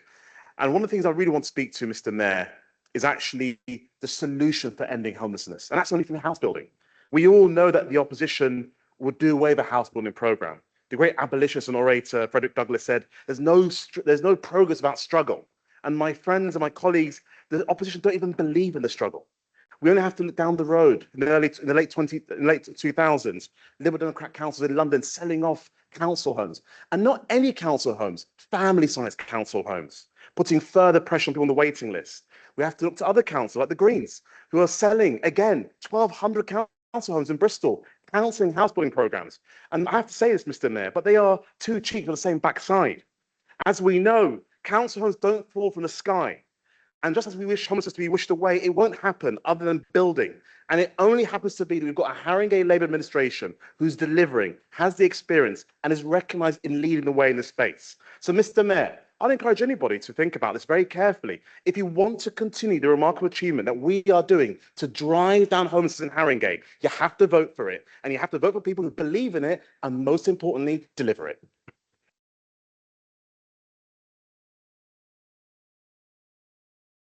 Point of order.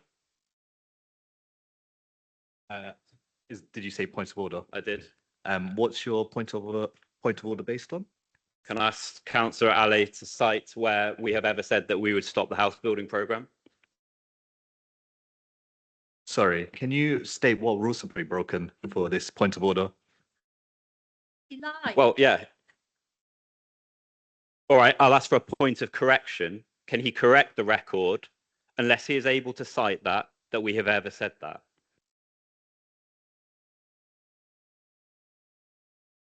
I'm getting advice that's still not a point of order or.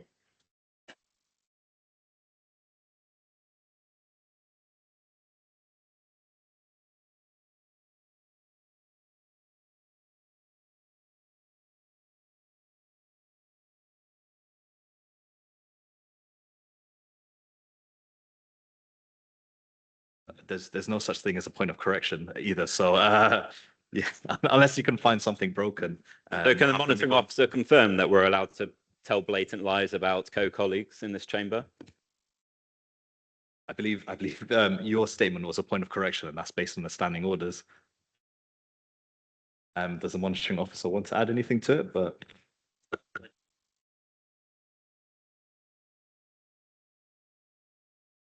Mr. Mayor, if there's an allegation that someone has lied, then that can be directed to me tomorrow. yeah. In that case, we will. Mr. Mayor, I think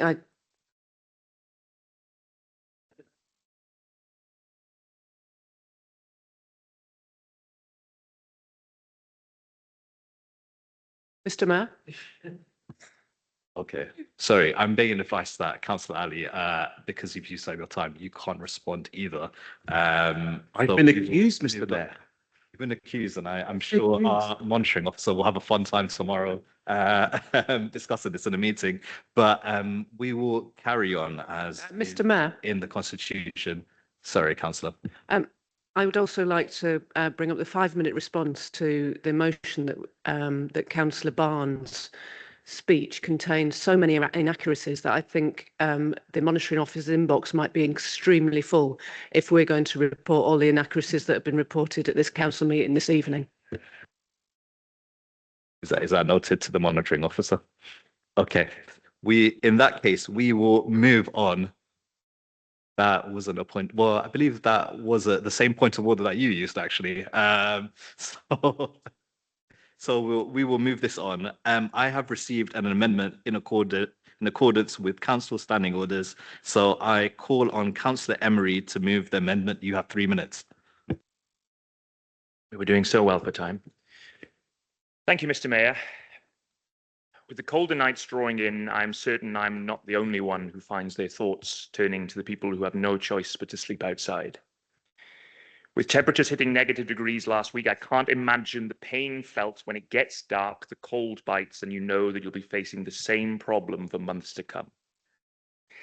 That's why I'm proud to see this council bring forward this motion, and while I think it's important we do more, I also think it's important to note where there have been improvements. And I commend the team on their efforts to phase out the use of hotels to house people.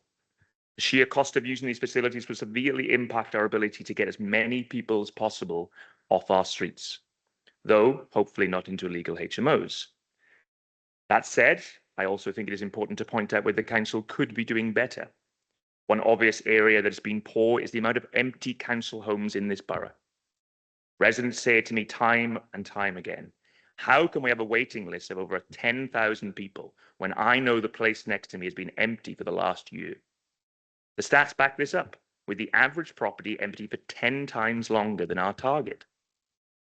Another is house building in general. Any of the reasons that people end up homeless is the cost of renting, especially in London.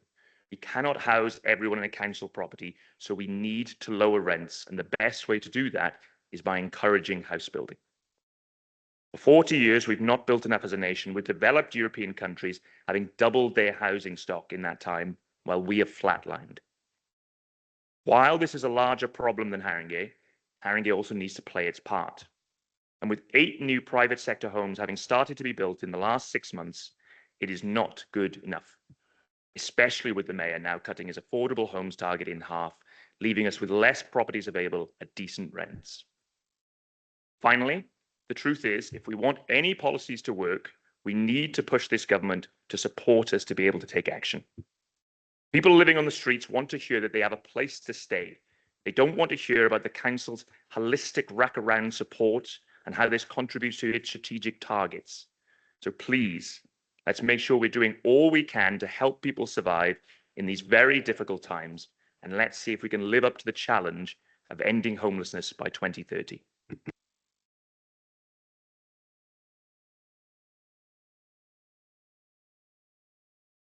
Thank you, Councillor. I now call upon Councillor Da Costa to second the amendment. You have 3 minutes. Thank you, Mr. Mayor. I'm pleased to second this amendment, and I welcome this motion coming to full council. What we're trying to do here is very simple, to strengthen an important motion so it actually delivers what residents need, rather than just describing what the council already does. The proposal has already set out the moral urgency of rough sleeping and the wider pressures that push people into homelessness. And I want to add 3 points that have not yet been covered, but which I feel are essential for a motion of this kind to be credible. Firstly, we need to be honest about the scale of the challenge. Labour's motion highlights the reduction in rough sleeping, but it does not acknowledge the other side of the equation, the unprecedented rise in households in temporary accommodation. A borough can reduce street count simply by shifting people indoors into expensive, unsuitable, unsustainable accommodation. And that's not a failure by officers, but it's a consequence of a national broken system. But motions that only focus on one half of the picture risk misleading, and our amendment corrects that. Second, the motion talks about compassion and partnership, which we fully support, but it doesn't ask the government to fix the upstream causes. If we are serious about ending rough sleeping, we must push ministers on the local housing allowance freeze, on the shrinking share of health spending going to mental health and public health, and on the gaps in addiction treatment. These are not fringe issues. Without that investment, the best outreach in the world cannot turn the tide. And third, we must be willing to challenge ourselves. Residents see empty council homes, slow turnaround times and long waiting lists, and they deserve clarity, and our amendment asks for that clarity. Colleagues, this amendment strengthens Labour's motion, grounds it in reality, and points the way to genuine solutions, and I urge you to support it.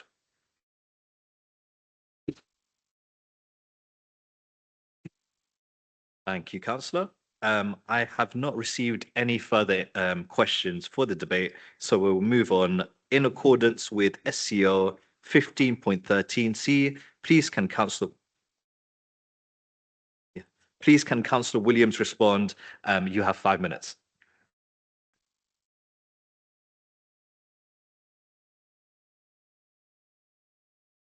I've got to admit it's quite difficult to respond because that was very muddled reasoning and not really an argument against our motion at all.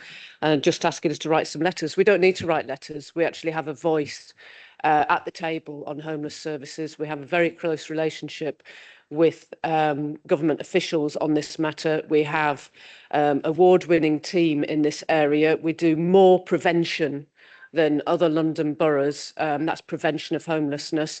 To say that people who are rough sleeping don't just want some cheap B&B is not to understand the gravity of the situation at all.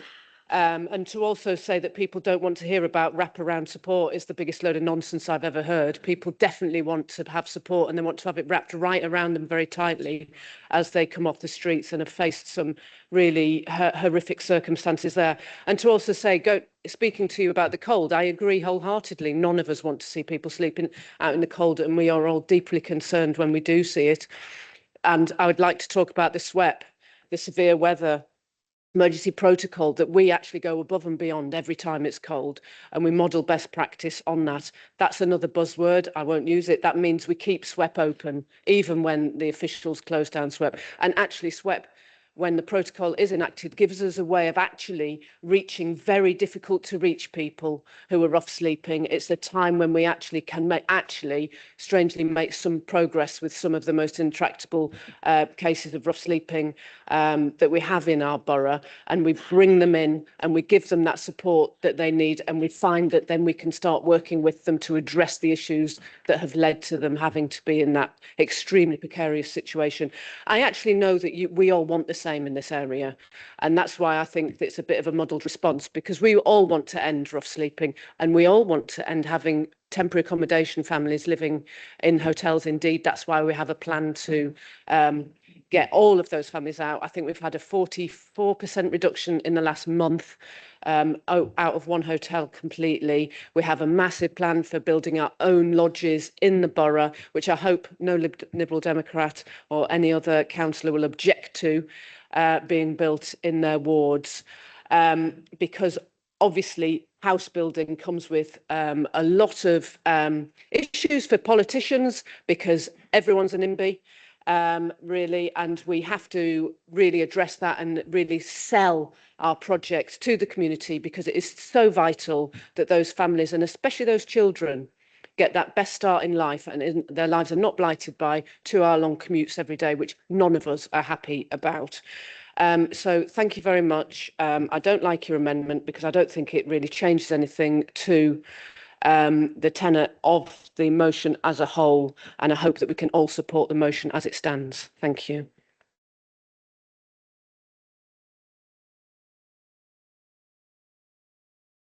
We will now vote on the amendment. If it is agreed, we will vote on the motion as amended. If it is not agreed, we will vote on the original motion. All those in favour of the amendment?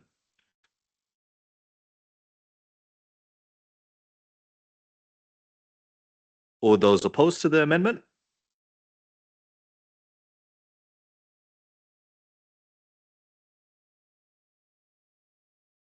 And all those abstaining?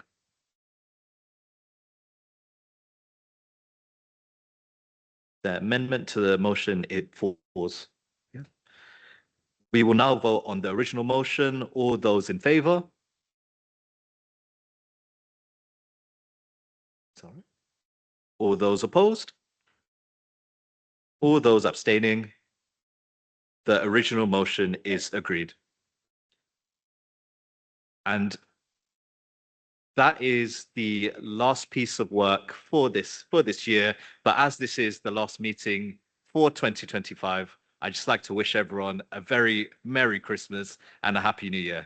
Thank you very much. That completes the business of the meeting.